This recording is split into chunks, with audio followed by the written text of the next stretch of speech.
I love testing new fragrances. It's one of my favorite things to do as a perfume lover. It's not just enough to have big bottles that I have in my collection that I get to wear and play with and enjoy. I really do enjoy exposing myself to new fragrances that are out there that I wouldn't have considered otherwise, and really expanding my fragrance knowledge. And so one of my favorite things to do is to pick up samples as I go. I try to limit the number of samples that I have at any one time because I want to make sure I get through everything that I do have before I add more. So today we're going to go through some of the samples that I tested in the month of June, and I'll let you know what I thought about them. Hi, I'm Janique and welcome to my channel. In today's video, we're talking about samples that I tested in the month of June. So if that's something you're interested in, stick around. I'll have a conversation about that and I'll let you know what was good, what was terrible, and what's not worth your money, my money, or anybody's money really. You don't have to wait till the end of the video to like, subscribe, do the things. Help me get to 1,000 subs. I will appreciate it. You will enjoy being here because I'm a vibe, I'm a lot of fun, and you are going to like being here. So go ahead, do it right now. Right now. Okay, let's get into it. Welcome to perfume reviews on the go / on vacation. I'm here in Vegas, living my best Vegas life. Is there such a thing? And I wanted to talk about some of the fragrances I've been testing out wearing to let you know if they give anything that needs to be gave. The first one I want to talk about is from Etat Libre. I haven't tried a ton of fragrances from this house, but as far as like niche fragrances go, they tend to be slightly more affordable than many of the other ones, so yeah for that. So the first one I tried officially for this video was called Yes I Do. There is a longer name, like don't get me wrong baby, yes I do, something like that, but like the name, the last part is called Yes I Do, and it's meant to be this white floral, slightly sweet with marshmallow, with aldehyde, so it gives like fresh soapy kind of vibes, kind of fragrance. And I will just say it has all of those elements, except it's so subtle you barely smell anything. Like it is a fragrance that's not giving a ton, and so I was a little bit disappointed to start off with their fragrances because I think they're owned by Bob Mackie of Share fame, and so I was hopeful. I wanted to be impressed, and the fragrance itself was just so underwhelming. You get a little bit of greenness, a little bit of white floral, a little bit of sweetness from the marshmallow, a little bit of the aldehyde, so you get some of the soapiness. Okay, here's the thing. I hate aldehydes. Fuck aldehydes. I hate aldehydes. I'm not a fan of aldehydes. And the way it's presented in this, because it is so restrained, it's barely there. I like this version of aldehydes. Tops a little, just tops a little bit. Tops, and I can get on board with aldehydes. Anything more than that, it feels like soap to wash clothes in. But in this, because it's so restrained, it's not bad. But everything else is also really, really subtle. So I think this is for somebody who loves a cleaner scent, but doesn't love perfume like that, doesn't want to make a big statement or a bold statement with their fragrance, wants something really restrained, really understated, wants their fragrance to be barely there, then this would be it. Are you into the clean girl aesthetic? Maybe you would love this. Me personally, I want my fragrances to be loud and proud like I am. And so this was a no for me personally, but it isn't a terrible scent. It's just not one that makes any kind of statement, takes any kind of chances. Everything is just, the volume is turned so far down, it's barely there, and that's just a no-go for me personally. So the next fragrance I want to talk about is from Juicebox, and it's called Good Morning, and it has a very similar vibe to the last fragrance I talked about, Yes I Do, from Etat Libre, meaning it gives very much like a clean girl aesthetic. It's very light, it's slightly soapy, it's very fresh, it's a little bit citrusy. It has a sort of subtlety about it that is very similar. It's for the person who does not want their fragrances to be too loud, too out there, too provocative. And I think this does this more successfully than Yes I Do, honestly. And part of the reason I think that is because the citrus in here, even though it is a little bit on the sweeter side, it's not as tart, it's not as fresh, it does have this sort of a light sweetness about it that is kind of pleasant. Not kind of, it is pleasant, and I really do enjoy that about it. Now, this doesn't specifically say it has aldehydes in it. It says it has C notes, but it reads similar to aldehydes, just not quite as soapy. It reads more fresh than soapy. It reads slightly salty than soapy. And so that combination of the slightly saltiness with the sweetness of the orange kind of comes together to create this really like fresh, light, bright, early morning kind of fragrance. The name Good Morning is very apt for this. Now, it also has a slight bit of powderiness or airiness to it, and I think that is why I like this one more than Yes I Do, is because it is just this very sort of a light touch to a fragrance that is kind of fresh and kind of citrusy, and I really enjoyed that. No, is this a fragrance I would want to have in my collection personally? No, like I said, this is not the right vibe for me. So I tried Zoologist's Chameleon, and I don't know what I expected. I think I expected it to be even scarier than it actually was, because where in the curve is always that these Zoologist fragrances are so out there and so avant-garde that is going to take really like you being in a heady space in order to get your mind around like what it's trying to give. And I would say Chameleon is not a hard fragrance to enjoy. It's either for you or it's not. No, I see parts of this fragrance as being for me and parts of this fragrance as something I'm sort of on the fence about. Now, what is it? Now, when I think about the chameleon animal, once I smelled the fragrance, I definitely got what they were trying to go for, that sort of tropical element and a tropical dimension.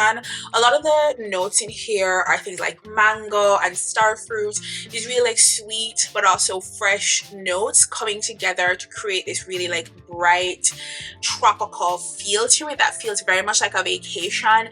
It is very sweet in terms of the initial smell of the fragrance, but that gets blunted a lot by these warm spices, and that's not what I was expecting. Like, I maybe thought saltiness and sea notes, or I thought maybe the smell of sand, or maybe earth and greenness. Like, I think I expected that instead of more warm spice. You more, I think, attribute to like Arabian fragrances and the Middle East. Like, I don't necessarily associate chameleons, which I associate with the Caribbean, with these sort of warm spices. And so it wasn't exactly what I thought it was going to be, because it has things like cloves in there, it has some incense in there, and those warm spices are very, very pronounced. Warm spices, challenging. There's something about them that feels overwhelming and a little bit claustrophobic to me, and in this, that's what's happening as well. Like, we have these really sweet tropical fruit that I would normally enjoy because I do love a sweet fragrance, but on top of that we have these really intense warm smells, things like cinnamon and nutmeg and cloves, that the combination smells almost like, I don't know, like a hot toddy or something, like something really like intense and in your nose. Next to test up was Creed's Acqua Florentina for her, and my mind slightly changed over time with this fragrance. So when I first tried this, I had a very visceral annoyance with the fragrance because it has so much promise, and I felt like it just let me down in every possible way. And maybe it's just because like I've been trying a bunch of things recently that I've also found similarly disappointing, that like it's sort of stepped up a little bit in my estimation, but ultimately it sort of ends up in the same place, because I would not want a full-size bottle. It's just not for me. So let's get into what it smells like.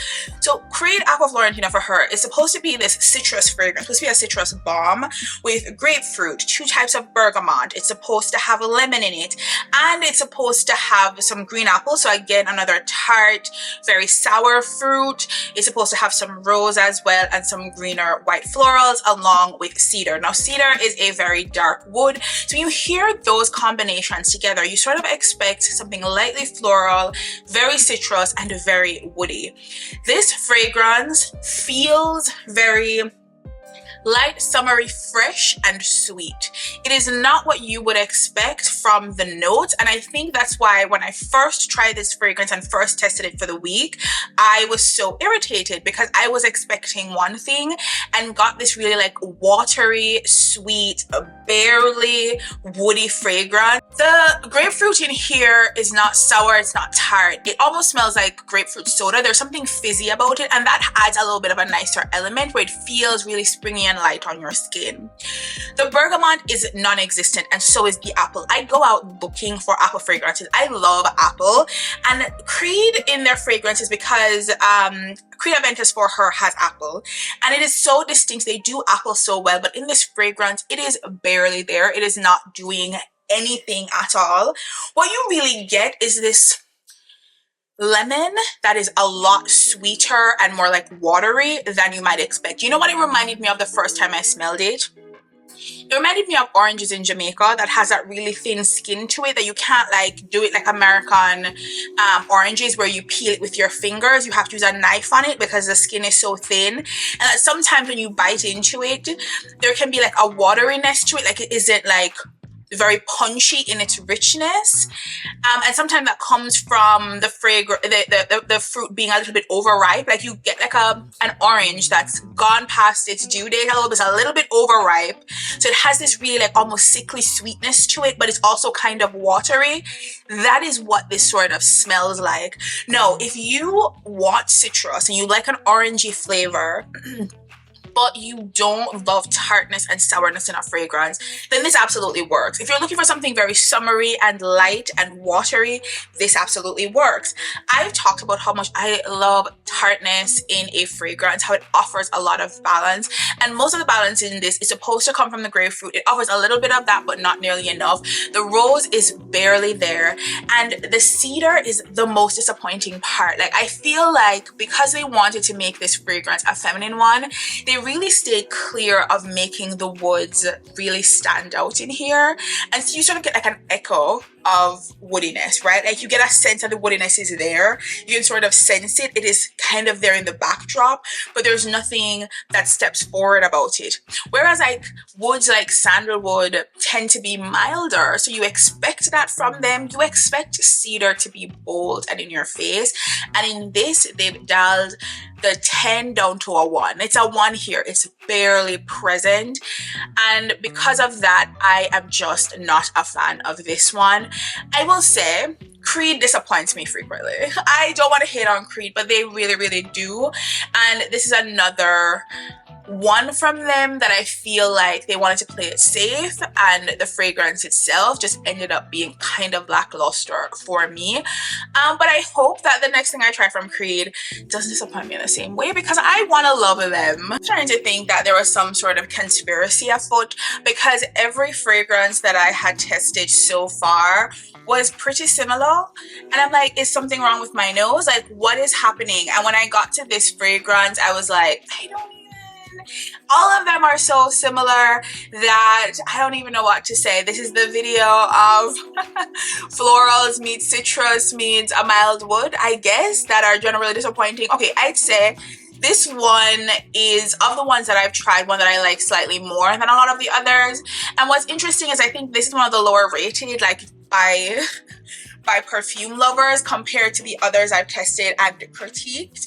So this one is Gallivant's Tel Aviv, and of the ones that I tested that are seemingly all similar at this point, I like this one a little bit more, and here's why. So this is same as the ones we've done before, some rose with some white florals, with a bunch of citrus, with some mild woods.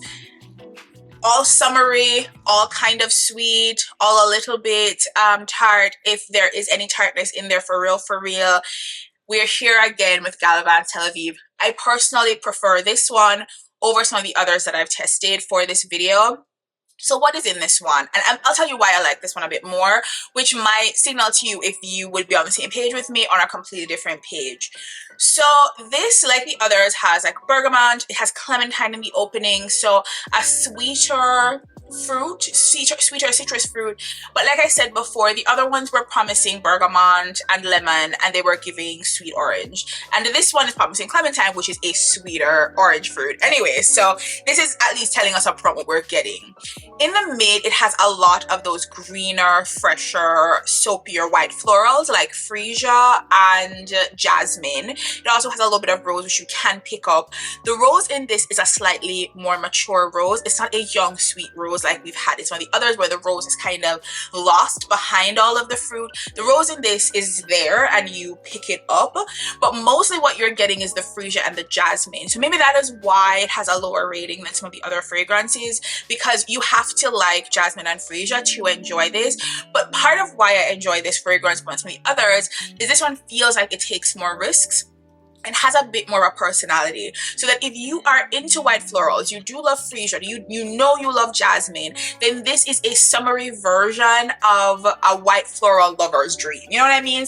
The rose they've chosen to use is an older, more mature rose that's kind of musky, and the musk in here, the white musk in here, is also very pronounced. So it has a lot more body and personality to it than a lot of the other fragrances that I've tried for this video.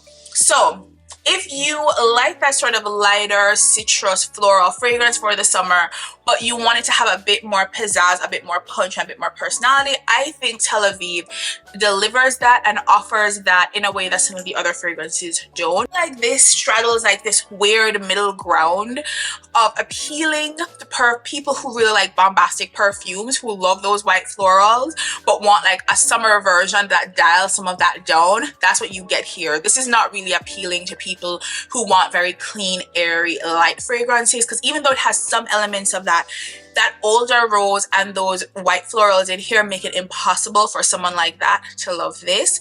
But I prefer this one as a floral lover to the other ones that I've tried, but I'm still not gobsmacked. I'm still not obsessed. I still wouldn't get a full-size bottle of this.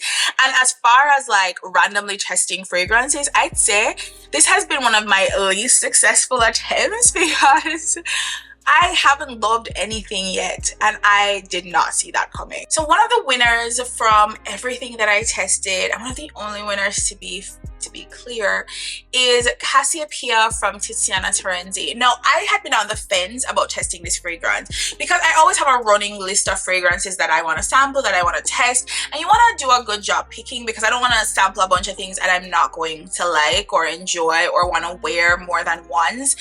And so I was on the fence about Cassiopeia because even though the reviews were mid, I wasn't sure how I'd feel about it. And then I saw a video from Being Arlene Gloriously. I will link her video down below.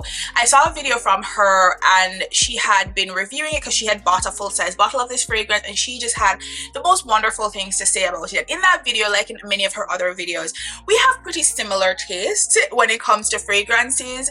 And even in that video, some of the other fragrances she's talking about, like, I know I love those. So I'm like, okay, if she is right about all the others, because I agree, I love those as well, and she is telling me how great this fragrance is, I need to give it a shot because it was on my radar. I was on the fence. I'm not on the fence anymore, and I went ahead and got a sample of this fragrance. I didn't just get like a little sample, I got like a 10 ml sample because I wanted to give it a chance for me to wear it around, to really like play with it, layer it with things, see how I really felt about it. And can I say, I fell in love hard. The moment I sprayed it, I was just like, yeah, this is for me. You know, this fragrance isn't as straightforward and as basic as some of the reviews might have you believe, right? So when you first spray the fragrance, you know, like how most of the time when you have tartness or sourness in a fragrance, it is usually on the back end to help balance everything out.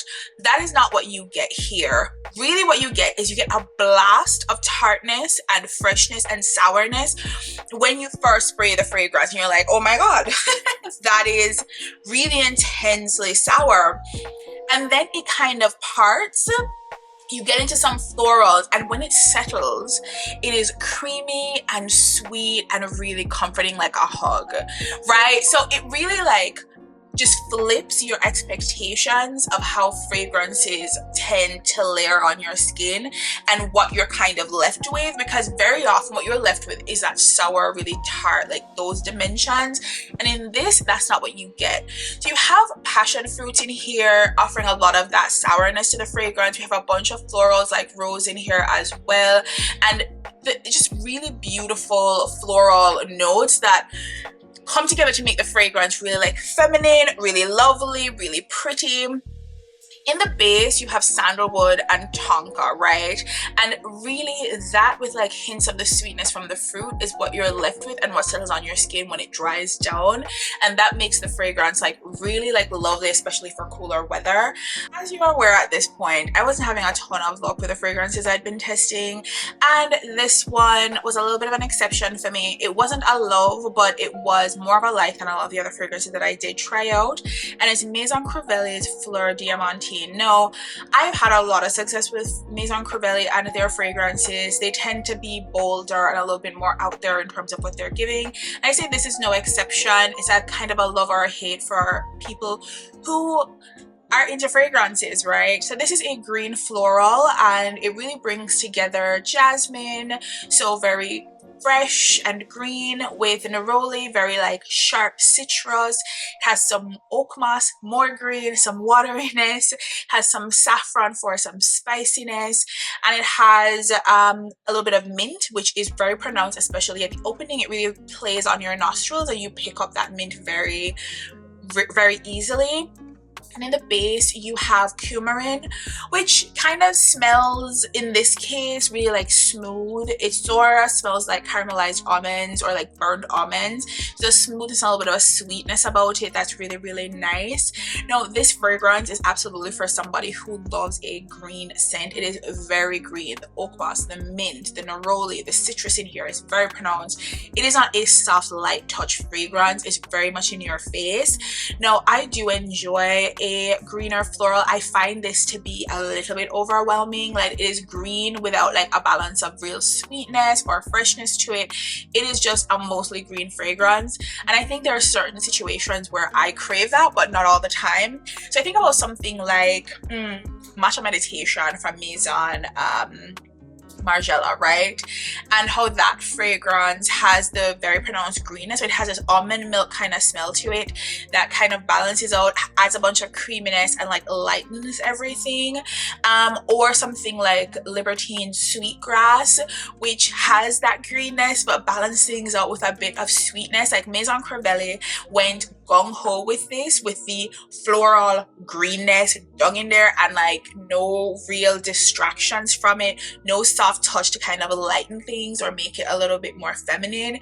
It is very much in your face. This is a squarely unisex fragrance. I would say men can wear this, women can wear this, but also men might find that it isn't quite aromatic enough or woody enough, and we might find it like it's not floral or sweet enough. I think both are valid. I think this is a fun fragrance. I would definitely wear the sample while I had it, and if it grew on me, I may consider getting a full-size bottle, but I do find it to be very intense, and to be fair, I prefer intensity over boring, so I will take this over some of the ones that I've been trying so far, but it is a lot.